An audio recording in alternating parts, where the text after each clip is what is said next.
Hi hello नमस्ते. मी मनीषा पुन्हा एकदा आपल्या नवीन ब्लॉगमध्ये तुम्हा सर्वांचं मनापासून स्वागत करते.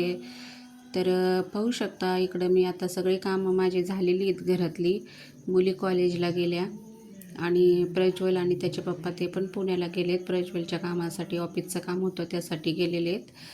तर हे नवीन ट्रेंडिंगमध्ये निघालेलं ब्लाऊज त्याची कटिंग करते मी. आणि आता हे अस्तरवरच पहिली कटिंग करून घेते आणि मग नंतर ब्लाऊजवर कटिंग करून घेते. तर चला आता ही कटिंग तुम्हाला दाखवले थोडंफार. तर कोणाला पाहायचं असेल व्यवस्थित कटिंग ते तर मला कमेंट करून सांगा. मी नक्की तुम्हाला दाखवण्याचा प्रयत्न करीन. अगदी व्यवस्थित मापे बिपे सगळं घेऊन ते तुम्हाला सगळं सांगण्याचा व्यवस्थित प्रयत्न करीन. तर चला मला कमेंट करून नक्की सांगा. मी तुम्हाला ब्लाऊजचं कटिंग नक्की दाखवीन. तर आता हे दोघंजण आलेली आहेत. 7:45 वाजले होते संध्याकाळचे. तर गाडी इकडं गल्लीतून आणायची म्हटलं ना खूप अवघड होतं. अजिबात जागा नाही आहे. पाहू शकता तुम्ही, दिसत असेल तुम्हाला. आणि खूप अडचणी येतात ना त्याच्यामुळे मग हे गाडी काढायला कंटाळाच करतात कुठं जायचं म्हटलं की. तशी पण सहजासहज आम्ही जास्त म्हणजे काही कारणास्तवच गाडी काढतो, नाही तर गाडी आमची उभीच असते. ते आम्हाला काढायचं लावायची म्हटलं का लई कुठाने येत. त्याच्यामुळं मग आम्ही जास्त ना फिरायला कुठं जायचं म्हटलं की थोडंसं इग्नोरच करतो. तर चला असतो. तर आता पहा, आता हे दोघंजण एवढे दमून आलेले आहेत एवढं प्रवास करून श्रीगोंदा ते पुणे. पण आता तरीसुद्धा आता यांना हे काढायचं. आता ही हातगाडी आमचीच आहे. आता ते हातगाडी ते काढते तोपर्यंत आता हा आपली मोटरसायकल काढून घेईन बाजूला. तर बघा आल्या आल्या आता आम्हाला पण येत असते तर आम्ही पण काढून घेतलं असतं. पण आता आमच्या पण इकडं स्वयंपाक वगैरे बनवायचं चालूच होतं.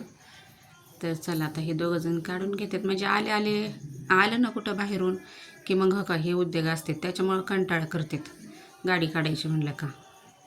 चला जाऊ द्या असो काही. तर आता ही गाडी लावून घेते आणि तुम्हाला दिसत असेल ते पोर्शमधलं आमच्या थोडंसं, तर ते पण आम्हाला व्यवस्थित करायचं आहे. पण कसं आहे सध्या मुलांचे शिक्षण चालू आहेत आणि हे बाकीचे खर्च किरकोळ कारकोळ मोठे लहान मोठे सगळं ॲडजस्ट करायचं म्हणलं ना तर खूप अवघड आहे. जे करतं त्यालाच माहीत असतं प्रत्येकाच्या घरातलं. तर चला असो आता काय. तर आमच्या पाठीमागं तर खूप सारा लोड आहे त्याच्यामुळं आम्हाला सगळं हँडल नाही होत. तर करू आता हे केव्हा करायचं आहे तेव्हा. आणि मध्ये मध्ये तर असे पण खूप काही अडचणी येतच असते सारख्या. दुखणे हे चालूच असतं त्याच्यामुळं काही होत नाही कुठल्या गोष्टी वेळेवर. तर चला आता गाडी लावून घेतली आणि आता परत ते याच्यावर ते कवर वगैरे टाकून घ्यायचं आहे. आत्ताच टाकायचं म्हणत होते हे, पण मी म्हणलं जाऊ दे आता एवढे दमून आले सकाळी टाका. तर प्रज्वलनी काही चिप्स घेतले होते वाटतं पोरींसाठी, ते घेऊन आला आहे. तर यांना बोलत होता आम्हाला नेलं नाही तुम्ही फिरायला. आता फिरायला जाणं पण काही सोपं नाही. त्याचं काम होतं त्याच्यासाठी ते गेले होते. आमचं काय मी उगा मस्करी करत असते त्यांची की. आणि मला पण तसं जायचंच नव्हतं. घरी पण कामं होते, पोरींचे पण कॉलेजचे प्रॅक्टिकल ते चालूच होते. मग एक जणानेच जावं लागतं. आता मस्त घरची गाडी असली तरी असं वाटतं सगळ्यांनी जावं, पण नाही होत नाही ते ॲडजस्टमेंट काही. आता मुली पण मोठ्या आहेत ना, मग त्यांचे पण कॉलेज असतात आणि प्रॅक्टिकल ते खूप महत्त्वाचं आहे शाळेचं. त्याच्यामुळं मग मोकार फिरण्यात काय अर्थ नाही. त्याच्यामुळं मग मी पण नव्हते गेले. मी मुलींसाठी थांबले होते घरी. मग हे दोघंजण आले आत्ता आणि त्यांनी चिप्स आणले होते. तर तेच आता आमच्या दीदीला आहे ना व्हिडिओमध्ये यायचं म्हणलं की थोडंसं लाज वाटल्यासारखं होतं. आणि इकडं पहा प्रज्ञाचं काही नसतं, तिचं चालूच असते तिचं काहीतरी चालू होतं. तर मी म्हणलं प्रज्ञा, तर तिने लगेच तिकडून असं चाकू म्हणजे तिच्या हातामध्ये होता, असं काही नव्हतं. पण पहा मग असं आमच्या असतंच घरामध्ये चालू मस्ती मजाक. मुलं मोठी आहेत, आम्ही असे एकदम फ्रेंडली राहतो त्यांच्यासोबत नाही का, मैत्रिणीसारख्या. ते मुलं मोठी झाले की मित्रमैत्रिणीसारखंच राहावं लागतं त्यांच्यासोबत. मग त्यामुळं कुठं सगळं व्यवस्थित चालतं. नाहीतर किती प्रत्येक मुलांचं आता आजकालच्या जमान्यात तर किती अवघड आहे पोरांचं. सगळंच त्यांच्या मनात, थोडंफार त्यांच्या मनानुसार थोडंफार आपल्या मनानुसार केलं तर मग त्यांना पण चांगलं वाटतं ना आपल्याला पण चांगलं वाटतं. ते खुश आपण खुश असं असतं. तर चला आता आम्ही खात होतो इकडे त्यांनी आणलेले ते चिप्स कुरकुरे. आणि चला आता हे पण आलेले आहेत, दमलेले आहेत खूप. आता त्यांना चहा ते गरम करून देते.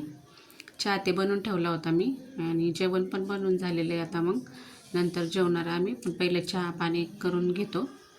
तर चला आता कुरकुरे खायला या. मला तर कुरकुरे आवडतात, मी खात बसले इकडं. तर पाहू शकता ते आलेले आहेत खूप दमलेले आहेत. प्रज्वलनी पण दिले. आता याचीच मीटिंग होती, त्याच्यासाठीच गेलेलो. एकट्याला आम्ही काही कधी कुठं सोडत नाही, सोडलेलं नाही पहिल्यापासून, त्याच्यामुळं काळजी वाटते. आणि एवढे लांब पोराला काही म्हणजे सुचतही नाही, सुचते आता मोठा येतो पण तरीसुद्धा काळजी वाटते आई वडील म्हटल्यावर. तर पाहू शकता. तर चला असो, हा माझा छोटासा ब्लॉग तुम्हाला कसा वाटला हे कमेंट करून मला नक्की सांगा. व्हिडिओ आवडल्यास लाईक शेअर सबस्क्राईब करा. पुन्हा भेटू अशाच एका नवीन व्हिडिओसोबत. तोपर्यंत सर्वांना बाय. आणि पाहू शकता इकडं मजाक मस्ती चालूच आहे. चला सर्वांना बाय.